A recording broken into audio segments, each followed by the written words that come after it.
你相信这个世界上有灵异事件吗？欢迎收听由怪谈传说为你演播的惊悚故事。你知道猴绳吗？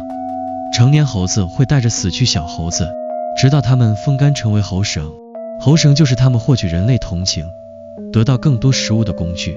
昨天我接到了市动物园的报警电话，他们发现有一只猴子拿着的猴绳看上去不像小猴子，像死去的人类婴儿。昨天晚上我接到了报警电话，市中心动物园疑似出现人类婴儿的尸体。你准备好听完这个故事了吗？饲养员给我发来照片，一只灰毛的大猴子怀里抱着一条类似于绳子的东西，但是照片太过于模糊，我和师傅无法辨别尸体的身份。听师傅说，猴子手上拿着的东西叫做猴绳，就是死去小猴子的尸体。有些猴子会将猴绳一直带在身上，以博取人类的同情，从而换取更多的食物。我第一次觉得猴子这个东西很残忍。我们连夜驱车赶往了市动物园，好在这个时候动物园里已经没有游客了，侦查工作快速进行。迎接我们的是猴山的负责人，叫做张峰。我和师傅走员工通道，第一次这么近距离接触猴子。张峰举起手电筒，对着树上的那只猴子说：“警察先生，就是它了。”树很高，我依旧看不清猴子怀里的是猴还是人。最后无奈之下，我们用麻醉枪迷晕了那只猴子。我将尸体拿起来仔细观摩，确认了这就是人类婴儿的尸体。尸体马上就被送去尸检，猴山也被暂时封闭。我和师傅调查了张峰，他表示猴山里有好几只猴子都有猴绳，并且它们之间会出现交换猴绳的现象。这具尸体的具体出现时间他们没有办法确认。我们又调取了猴山的监控录像，因为是动物园是非盈利性的，监控年久失修，还有很大的死角，加上最近春节假期来临，游客数量激增，找到嫌疑人如同大海捞针。师傅将猴山的2个负责人都当作了重点排查对象，可是工作监理的监控可以清清楚楚看清他们每天的所作所为，可以暂时排除嫌疑。接着我们展开了对全市失踪人口的调查，依旧是一无所获。我和师傅跑遍了各大医院，都没有找到任何婴儿失踪的线索，也就是说，我们完全找不到尸源，根本没有办法调查下去。几天后，法医的尸检报告出来了，死者为女性，骨骼发育远远低于正常水平，早产2到3个月。尸体的不是自然风化，而是经过特殊处理，例如烘干机等。死者没有外伤，体内没有检测出药物残留，排除机械系窒息，他极有可能是活着的时候被塞进烘干机，活活被烤死的。这样令人发指的罪行立即引起了社会上的轩然大波。师傅成立了专案组，势必要告破此案，但是尸源一直都找不到。好在我们对凶手有一定的了解，依照师傅的推测，凶手这样凶狠地杀害一个婴儿，仇杀的概率非常大，而且凶手选择抛尸猴山，看来对于猴子的行为有所了解，可能有比较高的学历素养。师傅将排查范围扩大到了周边的好几个城市，但终究没有任何有价值的线索。此时距离案发已经过去了1个月，案子迟迟得不到进展，师傅每天都愁容满面。最后我们得出猜想，也许死者并没有户口，也不是在医院出生的，那么他极大概率是出生在较为偏远的农村，考虑是弃婴，或者是受害者家属被凶手威胁，从而不敢报警。我们开始了对周边乡村的调查，令人失望的是，依旧一无所获。这时师傅灵机一动，开始转头调查失踪的妇女，尤其是孕妇。可惜一日没有线索。就在我们一筹莫展的时候，一位村民给我们提供了重要线索。村庄附近有一个女流浪者，看上去精神不太正常，早年的时候她怀过孕，孩子的父亲下落不明，孩子也被活活冻死在冬天，大概是1年前。村里的老光棍李大江将那位女流浪者带到了家里，不久之后就有人看见她挺着大肚子在院子里晒太阳。李大江对女流浪者的待遇挺好的，至少给她吃穿，比在外流浪捡垃圾强。村里人就没有管这件事，但是他们已经有好久都没有见过女流浪者了。算算日子，也到了女流浪者临盆的时候，但是老李家却迟迟没有动静。看来这个李大江有很大的犯罪嫌疑，他可能出于某种原因杀害了女流浪者和她肚子里的孩子。我们立即对李大江进行了抓捕，可是李大江家里大门紧锁，强行破门而入，家里也没有李大江的踪影。李大江的房子已经落灰了，看上去像是很久没有人住了。在房间里我们确实发现了女性衣物，但是没有找到婴儿用品。好在我们找到了几根长头发，送去做了 DNA 化验，结果与死者完全匹配，属于死者母亲。案件得到了重大突破，李大江成为了最大的嫌疑人。根据村民的描述，我们描绘了李大江的模样，开始全国通缉，历时半个月，在距离本市1000多公里的 W 市抓获了李大江。这时他已经改名换姓，在 W 市全款买了房子和车，过着无忧无虑的生活。审讯室里，刺眼的灯光打在墙上的8个大字上：坦白从宽，抗拒从严。从抓捕到现在，李大江完全不承认自己认识女流浪者，直到我们将同村的证人，还有在他老房子里发现的女性衣物拿到他的面前，李大江这才支支吾吾承认了，那女的就是个流浪汉，我也娶不上老婆，就把她带到家里了。李大江的情绪有些激动，但是警察先生，我没有虐待她，她怀孕了，我还给她杀了2只鸡，也算是很好了。警察同志，我没有做错什么。我冷笑一声，要是这么简单，你觉得我们有可能把你带到这里吗？现在她和孩子去哪里了？李大江摇摇头，我不知道，她莫名其妙就走丢了，我还找了很久。师傅气急败坏，狠狠拍了一下桌子，大喊道，你现在全盘托出，还有机会争取宽大处理，你最好别给我耍心眼。李大江瞪大了眼睛，他怎么了？不会是死了吧？警察同志，我不是杀人凶手啊，你们冤枉我了。看来这王八蛋知道一些东西，我干脆说谎诈他。有人看见你杀了你老婆，你居然现在还在和我撒谎。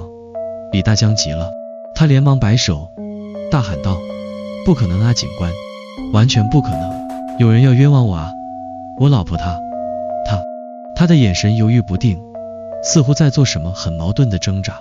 师傅狠狠瞪了他一眼，好，既然你迟迟不愿意回答你老婆去哪里了，那么你现在告诉我，你买车买房的钱是从哪里来的？为什么要跑到那么远的地方，还要改名换姓？就怕我们警察找上门是不是？李大江原来的工作就是在村子附近打零工，平时还爱赌博喝酒，家里一穷二白，而他在 W 市的车和房加起来少说有80万，他哪里来的这么多钱？在我们的步步紧逼下，李大江终于说出了真相。大概是李大江老婆怀孕6个月的时候，有一个奇怪的人找上了李大江，开出100万买下他老婆还有他肚子里的孩子，那可是整整100万啊！李家祖祖辈辈都是农民，从来都没有见过这么多钱。金钱面前，李大江立马昏了头脑，乐呵呵的把老婆孩子打包送走。他和那个奇怪的人签了协议，他必须对外保密这场交易。李大江拿到了钱，也不敢张扬，连夜跑到了1000多公里外的 W 市，打算逍遥此生。说完这些，李大江如释重负，整个人瘫坐在椅子上，长舒一口气。所以那个女人的死和我一点关系都没有，你们抓错人了。我问，你知道那个奇怪的人是什么身份吗？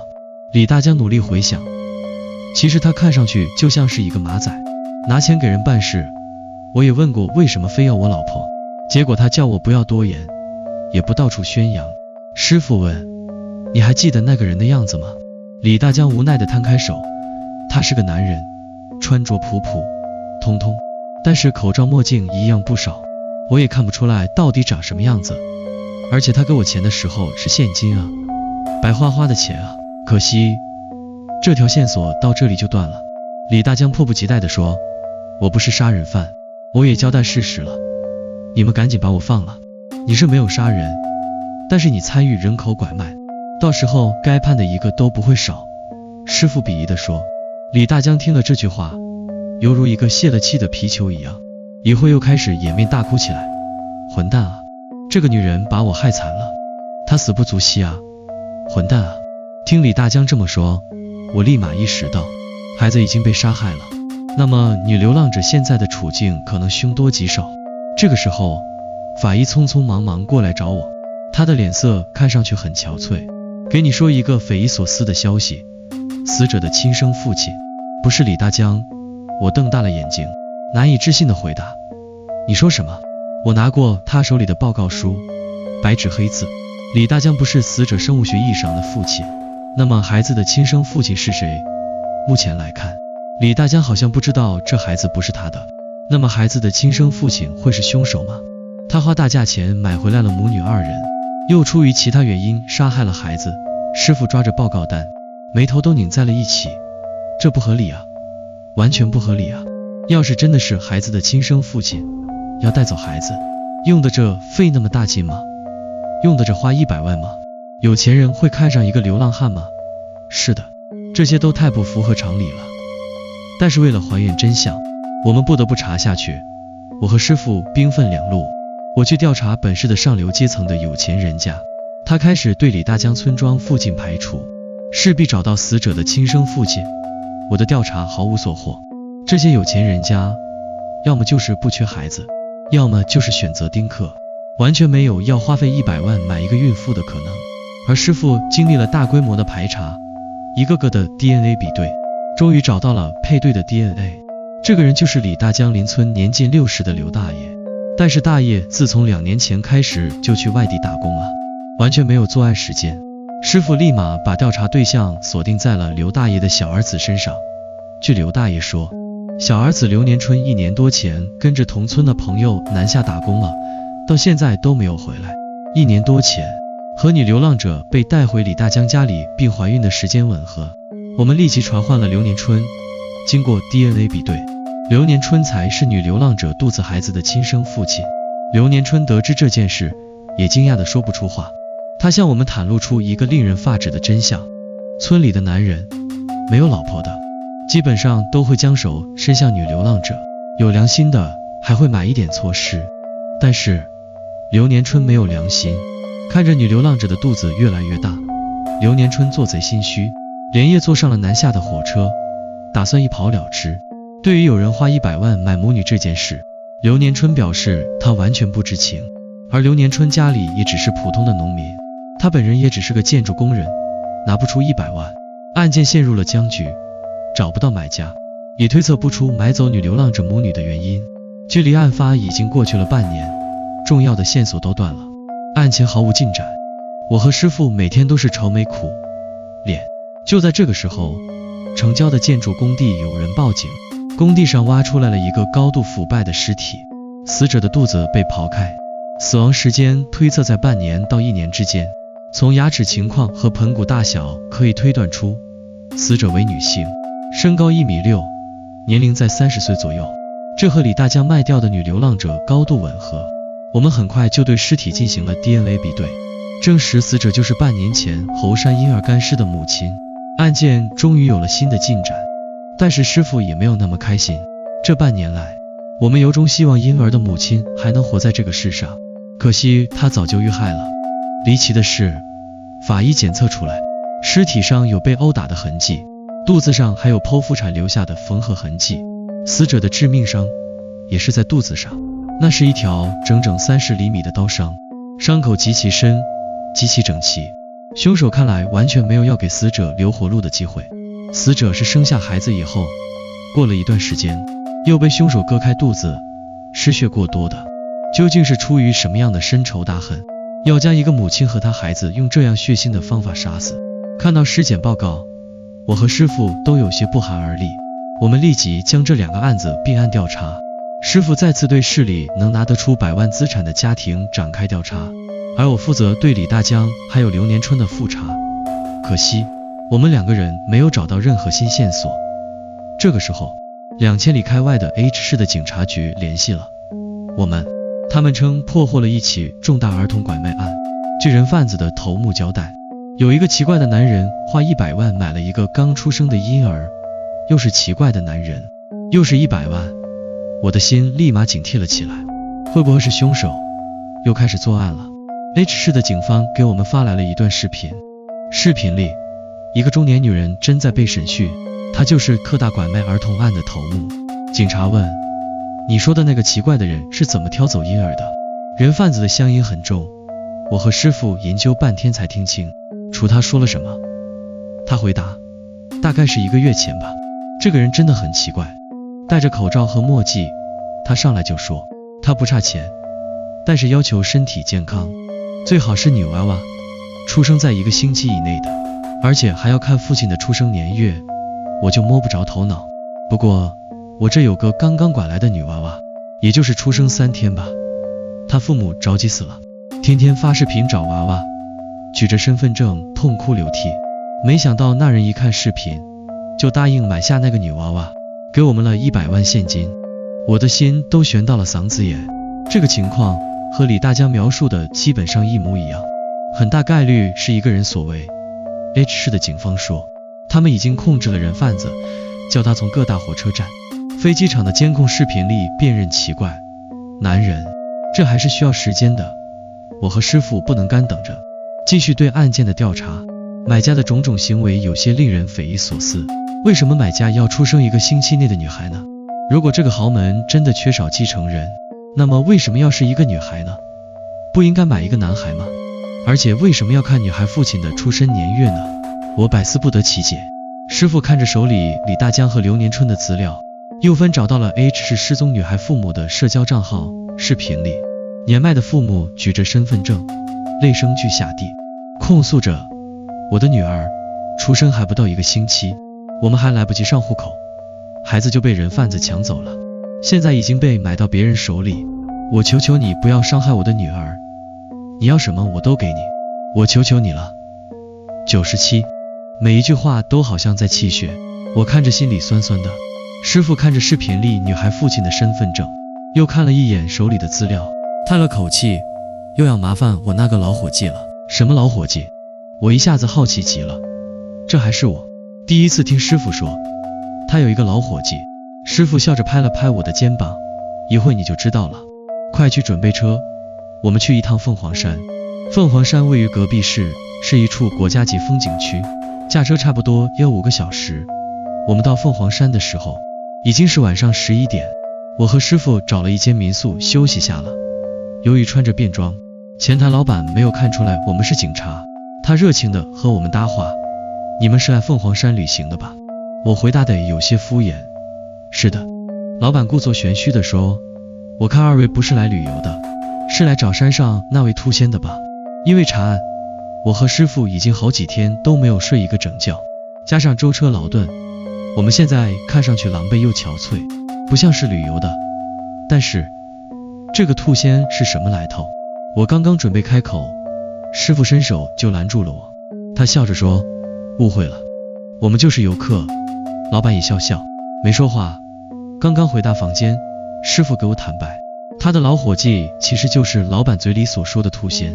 这一下子就引起了我的兴趣，缠着师傅给我讲兔仙。师傅一边抽着烟一边说，明天你就知道了，不过我可提醒你，他这个人有洁癖，明天去的时候收拾干净点。我有些失望，他是个人啊。师傅哭笑不得，不然呢？你以为他真的是神仙吗？第二天我们整装待发，上凤凰山里找兔仙。最后我们来到了半山腰的一间2层小楼面前，师傅上前敲了敲那扇有些破旧的木门，很快就有人来开门了。做警察也有3年了，认识了形形色色的人，我发誓兔仙是我见过最好看的，他看上去一点也不老，也就20岁出头。因为白化病，他全身白得几乎透明，连毛发都是白的，五官精致立体，瞳孔发粉，看上去就像一只白兔，怪不得他是兔仙。兔仙见了师傅愣了一下，随后轻笑一声，你还记得有我这个人啊？师傅陪笑，我哪里敢忘了你，看你说的。接着他指了指我，介绍一下，这是我的徒弟周琦，叫他小周就好了。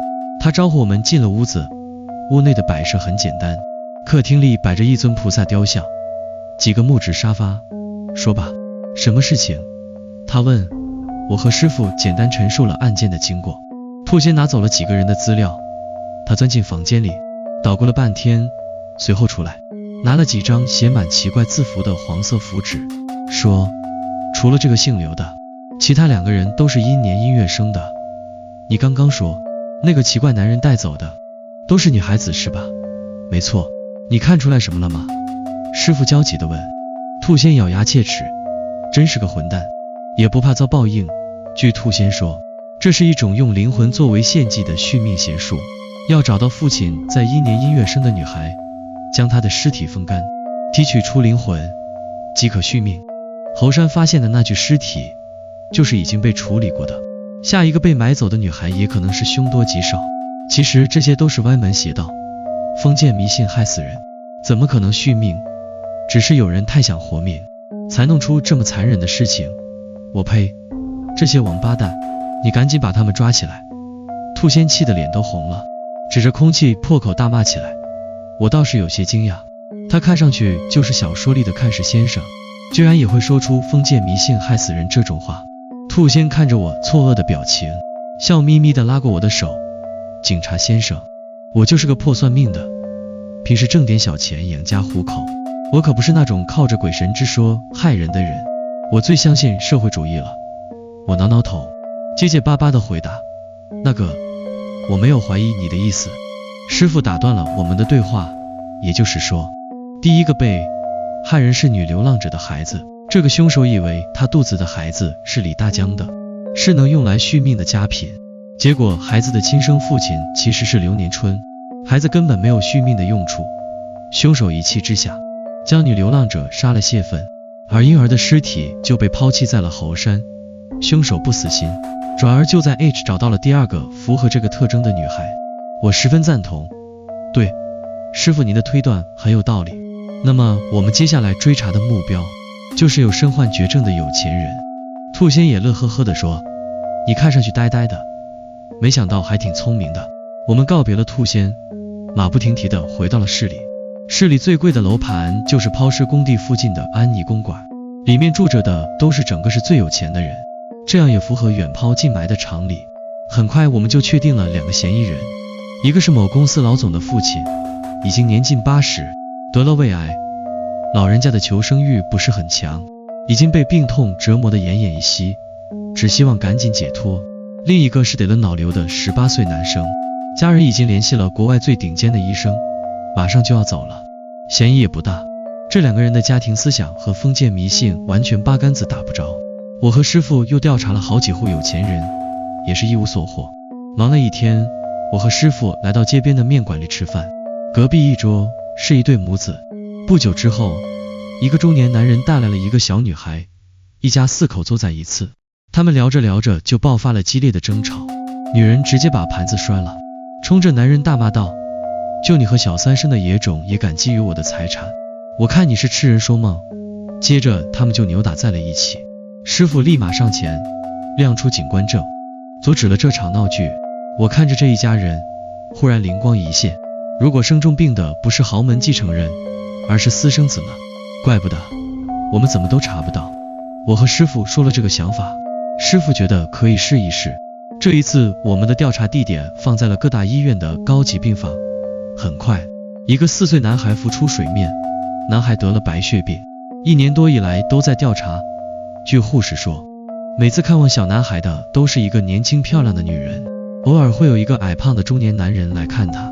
我们从医院调查到了这个女人的基本资料，杨娇娇，今年24岁，没有固定工作，名下有一套房产和1部车，她的家庭条件普通，也没有收入，不知道哪里来的钱买车房，孩子还住在1天好几千的高级病房。根据医院提供的监控录像，我们很快锁定了中年男人的身份，孙华，某建筑公司董事长，今年45岁。我调查过他和妻子没有离婚，膝下只有一个健康的女儿。更令人激动的是，孙华的公司承包了李大江村庄附近的工地，李大江在孙华的工地里打过工。孙华对李大江的个人信息应该有所了解，知道他的出生年份，也了解他有一个怀孕的老婆。这下一切都解释得通了。今天孙华在外地出差，杨娇娇在医院照顾孩子，我们抓住时机，对杨娇娇名下的房子进行了突击。房间里有好多做法留下来的符纸等道具，我们甚至在房间角落的塑料袋里找到了一具干尸。来晚了一步，这具尸体大概就是他们从 H 人贩子手里买来的那个女孩的尸体，证据确凿。我们立即对杨娇娇和孙华展开了抓捕。抓捕杨娇娇的时候，我躲在病房外面，还听见杨娇娇很大声地打电话：你不是说咱们儿子马上就能续上命了吗？都找了2个女孩了，儿子才好了几天又开始恶化了，你还想不想要你的儿子了？真指望你老婆生的女儿给你钱继承家业吗？我破门而入，杨娇娇还没有反应过来就被我压在了地上，她漂亮的脸上满都是惊恐。我拿出手铐铐在她手上，冷声说：杨娇娇，你涉嫌故意杀人，请跟我们走一趟。同时孙华也在去往临市的高铁上被抓获。对于杨娇娇的审讯很不顺利，她先是沉默不语，最后开始一直哭，说什么自己年纪轻轻被老男人骗了。孙华趁她醉酒对她欲行不轨，然后又开始一直重复：我只是太想我的孩子活下去了，我有什么错？我有什么错？都是孙华的错，和我一点关系都没有。孙华的心理素质也极高，在审讯室装了一整天的哑巴，无论我们问什么他都不回答。但是负责给孙华办事的助理赵海崩溃了，他就是李大江口里所说的奇怪男人。我以为孙总只是要一个孩子，我不知道他要害这个孩子啊！警察叔叔，我是冤枉的，我不知道孙总杀人啊，我完全就是无辜的。赵海泪声俱下，将孙华派他购买妇女儿童的事情全盘托出。1年多前，孙华开始拜托他去寻找父亲是1年1月生的，出生1个星期以内的孩子，最好是女孩。他前前后后为孙华找过2个女婴，现在还在找第3个。对于孙华杀人的行为，赵海表示他完全不知道。知道这件事后，孙华立马破防了，他在审讯室里破口大骂：姓赵的，我他妈的我白养你了，给你吃喝，你他妈最后反咬我一口是吧？你这个畜生，我要杀了你！孙华交代，自从他和杨娇娇的孩子生病以后，杨娇娇就一直找一些歪门邪道，续命的法子也是杨娇娇逼迫他做的，也是杨娇娇亲手将那2个孩子塞进了烘干机，将那个女流浪者杀了泄愤。杨娇娇听了孙华的证词，气得火冒三丈，明明就是他逼迫我这么做的，他爱子心切，没有了我的儿子，谁继承他的公司？这些续命的歪门邪道也是他提出来的。他当着我的面把第1个孩子塞进了烘干机，但是完全没有用，我的孩子没有好转，反而更严重了。孙华一气之下杀了那个女疯子，而且他完全等不到那个女疯子足月生产，叫了一个黑医生提前剖了。平时的恩爱在利益面前完全不值一提。孙华和杨娇娇开始了一场精彩绝伦的狗咬狗，都指认对方是主犯。好在技术人员回复了2人手机的聊天记录，案件终于水落石出。孙华和原配妻子结婚多年，只养育了1个女儿，但是孙华的思想比较老旧，他认为只有儿子才能继承家业。因为这件事，夫妻之间爆发了激烈的争吵，他和妻子的感情也越来越淡。一次聚会上，孙华看上了年轻貌美的服务员杨娇娇。此生杨娇娇只有19岁，刚入社会的她急于绑上大款，便为了钱和家财万贯的孙华在一起了。不久后，杨娇娇生下了1个男孩，老来得子的。孙华对杨娇娇更是百依百顺。杨娇娇一等得到了更多的钱，他将儿子视为了摇钱树，对他宝贝得很。没想到儿子2岁的时候确诊了白血病，孙华四处求医，儿子的病情却完全没有好转。偶然一次，杨娇娇回老家，听村里老人说了一个很邪门的续命法子，要刚出生的孩子最好是女孩，孩子的生父必须是1年1月生的，将孩子风干成干尸，加上一些做法，就可以提取孩子的灵魂，是一种续命是佳品。本来杨娇娇是不相信这样的说法，但是看着自己被病魔折腾的日渐消瘦的儿子，想到自己失去了儿子，就等于失去了锦衣玉食的生活，想到自己还没来得及实现的豪门太太梦，杨娇娇彻底走火入魔了。不管怎么都要试一试。孙华年纪比较大，加上富人的圈子总有人相信什么风水，他对鬼神之说也是半信半疑。但是为了他的宝贝儿子，他愿意试一试。他开始派助手赵海调查符合这些特征的孩子，就从自己工地上没钱没势的农民工开始。赵海对于老板想要杀人给私生子续命的这件事完全不知情，只是以为孙华想要抱养孩子罢了。没想到孙华工地上还真有一个人符合这个条件，这个人就是李大江。赵海还调查到，李大江里有一个已经怀孕的老婆，看上去有些精神不正常。就这样，赵海顺利以100万的天价买走了李大江怀孕的老婆，而李大江则带着100万逃离这里，改名换姓，过上了衣食无忧的生活，全然没有失去妻女的悲伤。当时女流浪者怀孕6个月左右，孙华将她养在了他和杨娇娇的爱巢里。本来二人想要等到女流浪者足月的时候再将孩子杀害，可是他们的孩子突然病重，杨娇娇急了，联系了一个黑医生，强行剖腹取子。女流浪者还没有来得及看自己孩子一眼，孩子就被杨娇娇塞进了烘干机。做完这些，杨娇娇冷静地联系孙华，叫他一起来处理了现场。孩子的干尸就被孙华陈总深夜抛弃在了猴山。3天、7天，日子一天天过去，他们儿子的病还是不见好转。杨娇娇没有怀疑这场所谓的续命不过就是歪门邪道，反而怀疑起女流浪者肚子里的孩子是不是有问题。她开始对女流浪者进行了打骂：你这个贱人，你肚子里的孩子是不是李大江的？是不是？你敢骗我？你个王八蛋，在我家白吃白喝怎么7-9，连我的孩子都救不了。女流浪者被打怕了，只能回答：有很多男人都欺负我，好多人。杨娇娇听了更生气了，去厨房拿来了一把菜刀，割开了女流浪汉的肚子。我叫你救不了我的孩子，我杀了你。冷静下来的时候，女流浪者已经咽气了。杨娇娇哭着给孙华打电话，孙华安慰她，死了一个女流浪，这有什么要紧的，叫她不要担心。随后两人一起将尸体埋在了附近废弃施工工地的深坑里。孙华派赵海继续找符合条件的孩子，赵海也没有怀疑，辗转反侧到 H 市的人贩子手上找到了第2个符合条件的孩子。很快，第2个女孩也牺牲了，这次是孙华将她塞到了烘干机里。碰巧这个时候，他们的孩子病情开始好转起来，他们更相信这个邪术，又继续寻找下一个目标。但是警方已经开始了对猴山发现的婴儿尸体开始了调查，工地也开始了施工。他们还没有想到合适的处理尸体的办法，可是天网恢恢，疏而不漏，他们最终还是落网了。孙华还在继续做无谓的挣扎。